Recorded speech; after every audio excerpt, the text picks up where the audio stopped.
It all started with something so simple, something so ordinary, that I never imagined it could spiral into one of the most awkward moments of my life. I was just returning a pair of headphones. Nothing more, nothing less. They weren't even expensive headphones, just the basic kind you'd lend a friend for a day or two and forget about. But I'm the kind of person who likes to return things on time, and I happened to be passing by his house after school, so I figured, why not drop them off? Save myself the hassle of remembering it later. It was supposed to be a quick, 2-minute exchange. I walked up to the house casually, the headphones wrapped loosely in my hand. I wasn't nervous, wasn't overthinking it. This wasn't a grand event or anything remotely important. We've all done it, borrowed something small from a friend, maybe a book, a pen, a charger, and when it's time to return it, you just swing by and hand it back. That's exactly what this was in my mind. I didn't even bother texting him first. I figured I'd knock, say a quick, "Here you go," and be on my way. As I got to the front porch, I noticed the car wasn't in the driveway. His dad's car wasn't there either, but I knew his mom was usually home around this time. It didn't really occur to me that anything unusual could happen. In fact, I even thought it might be his mom who answered the door, and I'd just politely ask if he was there. Normal stuff. I'd done this sort of thing before. It was routine. I raised my hand and knocked, 2 short knocks, not too loud, just enough to be heard inside. Then I stood back, waiting.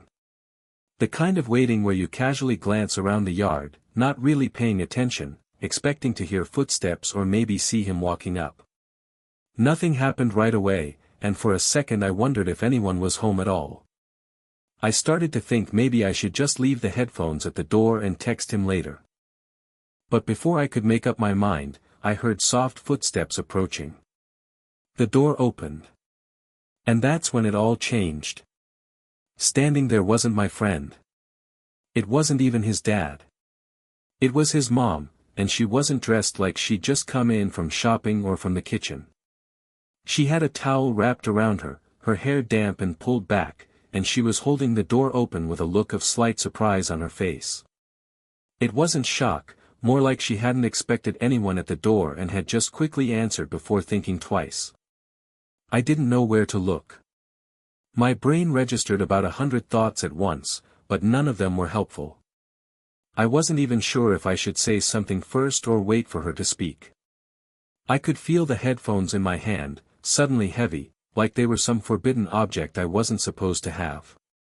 She looked at me, I looked at her, and for a long second, nobody said a word. I remember thinking, why didn't I just text him first? Why didn't I just wait until tomorrow? Why did I even bother? But it was too late for that. I was standing there, she was standing there, and the headphones felt like the world's most awkward prop in this bizarre scene neither of us had prepared for. Ask ChatGPT. The door opened, and in that split second, everything about my simple plan of returning the headphones unraveled into something I could never have predicted. I wasn't expecting anything dramatic, maybe a distracted, "Oh hey," from my friend or a polite, "He's inside," from his mom. What I got instead was the kind of situation that makes you instantly question every decision you've made in the last 5 minutes. There she was. His mom. Standing right there in the doorway. But it wasn't just that she had answered the door. It was how she answered the door. Wrapped in nothing but a towel, looking like she had just stepped out of the shower, hair still damp, a few strands clinging to her face. She held the edge of the towel with one hand, the other resting lightly on the doorframe. The look on her face was this mix of curiosity and mild surprise, like she wasn't sure whether I was a delivery guy, a neighbor, or some kid trying to sell something. I froze.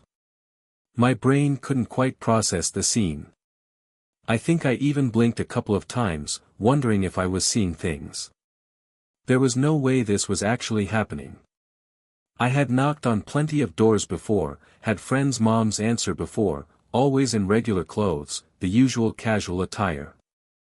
This wasn't the usual. This wasn't even close to the usual. For a split second, I wondered if I should look away, but that felt even weirder.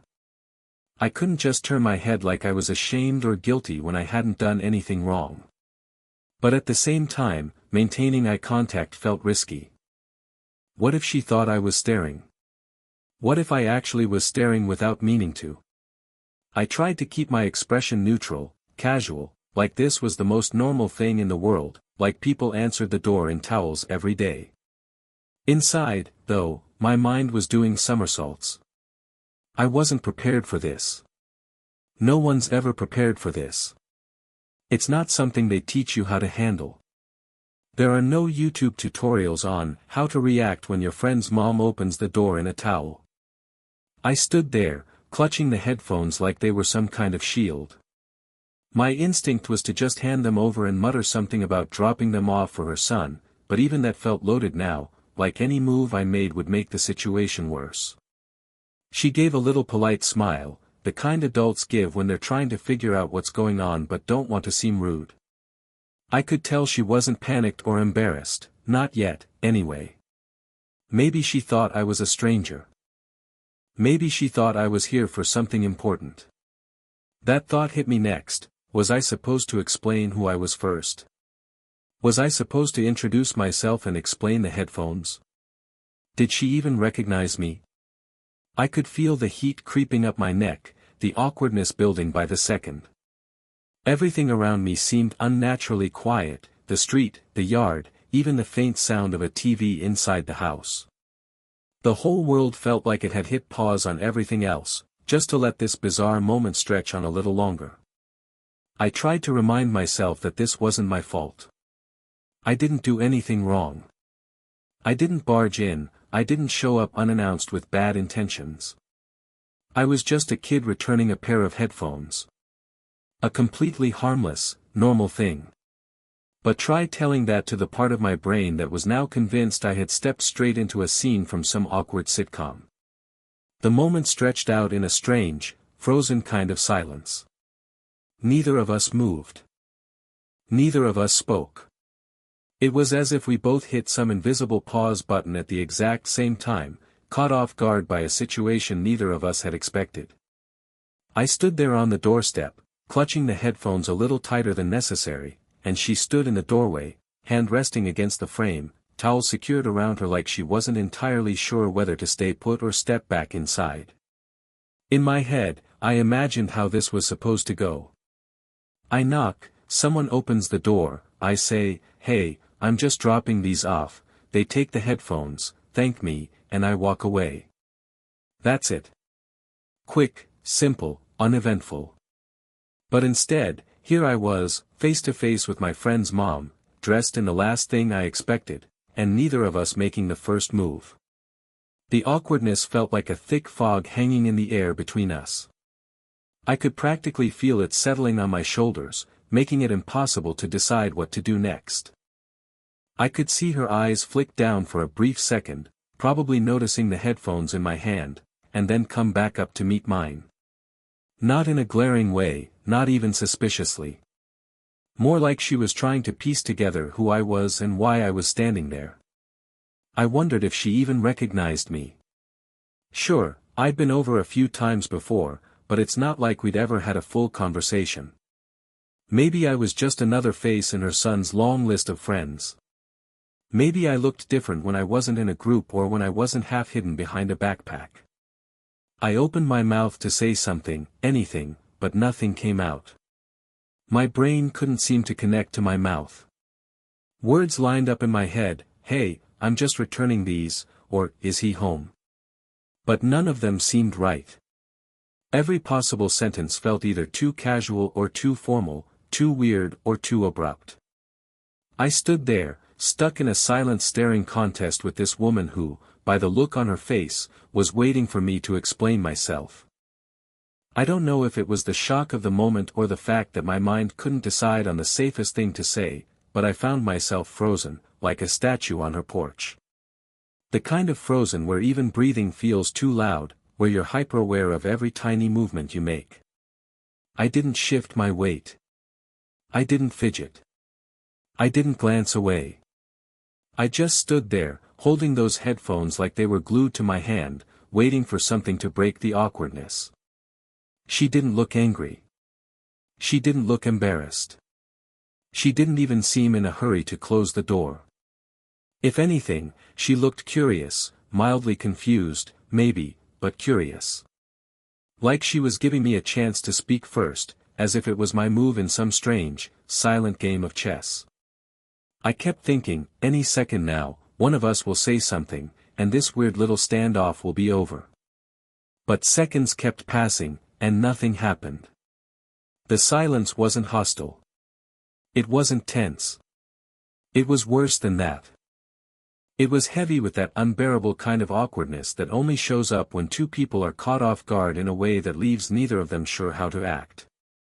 I could feel my heartbeat, not in a panicked way, but loud enough in my ears that it felt like a clock ticking in the background of this silent scene. My brain flipped into overdrive, racing through every possible response, every potential line I could throw out to break the silence. None of them felt right. I couldn't decide if I should act casual, crack a joke, apologize for showing up unannounced, or just hand over the headphones and bolt. The problem was, every scenario I played out in my head ended with me looking like a complete idiot. I started second-guessing even the simplest ideas, twisting them around until they sounded wrong in my mind before I could even say them out loud. I'm here for your son, sounded weird. Too suspicious. Like I was up to something shady. I just came to return these, felt okay, but what if she thought I was making up an excuse? Is he home, sounded too nosy. What if she thought I was stalking him? Sorry, I'll come back later, felt like I was running away.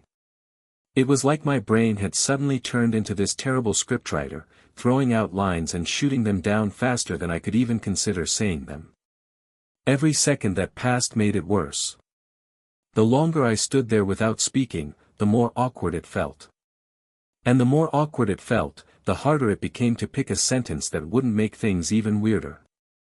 I started overthinking not just my words, but everything else, my posture, my expression, even the way I was holding the headphones. Should I hold them up to show her? Should I lower them by my side so it didn't look like I was shoving them in her face? I even started questioning whether I should be making eye contact or looking at the floor. I didn't want her to think I was being disrespectful or creepy, but I also didn't want to seem like some nervous kid who couldn't handle a simple situation.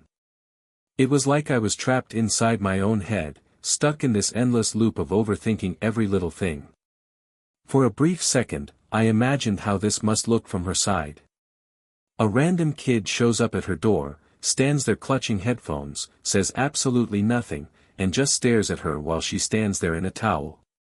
If I'd been in her shoes, I probably would have thought this was some weird prank or that I'd lost my mind. That thought didn't help. If anything, it made me even more paranoid about how I was coming across. I thought about just blurting out something, anything, to break the tension, even if it sounded dumb. But my mouth wouldn't cooperate. It was like I was standing on the edge of a diving board, knowing I needed to jump but unable to force myself over the edge. I kept running through lines in my head, imagining how she'd react to each one, and every imagined response just made me hesitate more. What if I stumbled over my words? What if my voice cracked? What if I said something that sounded totally wrong and made everything 10 times worse? The more I thought about it, the more I convinced myself that there was no right thing to say. Every option seemed like a disaster waiting to happen. And while I stood there paralyzed by my own overthinking, I could feel the moment stretching out even longer, making the whole thing feel like some surreal, slow-motion scene in a bad comedy movie. Somewhere in the middle of all that silent awkwardness and mental chaos, it hit me that this wasn't going to be one of those smooth, casual moments I could just breeze through and forget about. This was one of those unexpected situations that life throws at you when you least expect it, the kind that tests whether you can hold your composure or completely crumble under pressure. It wasn't about the headphones anymore. It wasn't even about who had opened the door. It was about how I was going to handle myself when things didn't go according to plan, when I was shoved into a scenario that felt like a scene from a sitcom or a nightmare, depending on how you looked at it. I realized in that split second that I had two choices. I could either freak out, mumble something half-coherent, turn red, and run away, pretty much confirming that I was a nervous, awkward teenager who couldn't deal with a mildly uncomfortable situation. Or, I could try to stay calm, keep my head clear, and act like a normal person, even if everything inside me was screaming to just disappear into thin air. It wasn't about pretending the moment wasn't awkward. It was about accepting that it was awkward and still handling it like I wasn't losing my mind on the inside. I remembered all those times people talked about staying cool under pressure. Teachers, parents, coaches, they all loved to throw around phrases like, stay calm in tough situations, or, keep your composure no matter what. It always sounded easy when they said it, like it was some switch you could flip on and off. But in reality, it felt more like trying to stand still in the middle of a tornado. My instincts wanted me to bolt or make some panicked joke, but some tiny voice in my head kept reminding me that freaking out would only make things worse. So I focused on the one thing I could control, my breathing. It sounds silly, but I actually had to tell myself to take a slow, normal breath instead of the shallow, jittery ones I could feel creeping up. I forced myself to stop gripping the headphones like they were some lifeline and loosen my fingers just enough to remind myself that I wasn't in danger. It was a moment. A weird, unexpected moment. And like every moment, it would pass if I just let it. I also realized that this wasn't some huge disaster, no matter how dramatic it felt. Nobody was yelling. Nobody was accusing anyone of anything. It was just a weird coincidence, an awkward situation that caught both of us off guard. And if I treated it like it was the end of the world, I'd only make it seem 10 times worse than it really was. People made mistakes. People ended up in strange situations all the time. How you reacted to them was what really mattered. Instead of letting myself spiral into overthinking every single second, I told myself that sometimes you just have to roll with the weirdness. Not everything in life was going to play out like you rehearsed it in your head. Sometimes doors opened in ways you didn't expect, literally. Sometimes people showed up in towels when you were expecting them to be in regular clothes. It wasn't about the situation itself. It was about whether I could stay calm enough to handle it like a normal human being and not turn it into a personal disaster movie playing out in real life. Looking back, it's almost funny how something that started off as a routine, no big deal errand ended up becoming a story I would remember far longer than I ever intended. The image of me standing there on that porch, frozen in place, clutching a pair of headphones while my friend's mom casually held the door open in a towel, has been burned into my memory like a scene from a sitcom I never auditioned for. The more I thought about it later, the more I realized how life has this sneaky way of throwing you into moments that seem bizarre or uncomfortable at first but somehow end up becoming stories you tell over and over again. I didn't walk away from that house with a dramatic exit or some clever comeback. There were no movie-style one-liners or heroic recoveries. But the moment itself stuck with me, not because of what actually happened, but because of how completely random and unforgettable it turned out to be. It wasn't the kind of story you could make up. If I'd tried telling someone I made this up, they probably wouldn't believe me. That's the thing about real life, it comes up with situations so weird, so perfectly awkward, that fiction doesn't even come close. As time passed, I noticed how often this story would pop up in my head whenever someone talked about awkward situations or embarrassing moments. It wasn't even something I was ashamed of. If anything, it became one of those moments I could laugh about after the fact, especially when I realized how many other people had their own weird encounters that felt just as bizarre in the moment. It was like a weird rite of passage, the unexpected, awkward story you never saw coming but somehow walked away from with a lesson or two tucked under your belt. I started to understand that some of the best stories aren't the ones you plan or the ones you expect. They're the ones that catch you off guard, the ones you stumble into by accident when you're just trying to go about your day. The best part is, these stories don't even have to be huge or life-changing.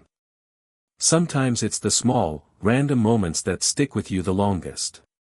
They remind you that life isn't just about the big events or carefully planned milestones. It's also about those strange, unscripted moments that you survive, laugh about later, and end up sharing with friends for years. There's a certain power in being able to look back at an awkward experience and find humor in it instead of embarrassment. When you can laugh at yourself, when you can share a story like that without feeling like you have to hide it, it takes away the sting of the moment. It turns what could have been a cringe-worthy memory into something that brings people together. Everyone loves a good, "you won't believe what happened to me" story, and this one definitely earned its place in that category. It's weird how a simple thing like returning headphones could snowball into a memory that still makes me shake my head. But that's the unpredictable nature of life. The ordinary can flip into the extraordinary in the blink of an eye. And no matter how much you plan, prepare, or try to avoid awkward situations, they have a way of finding you anyway.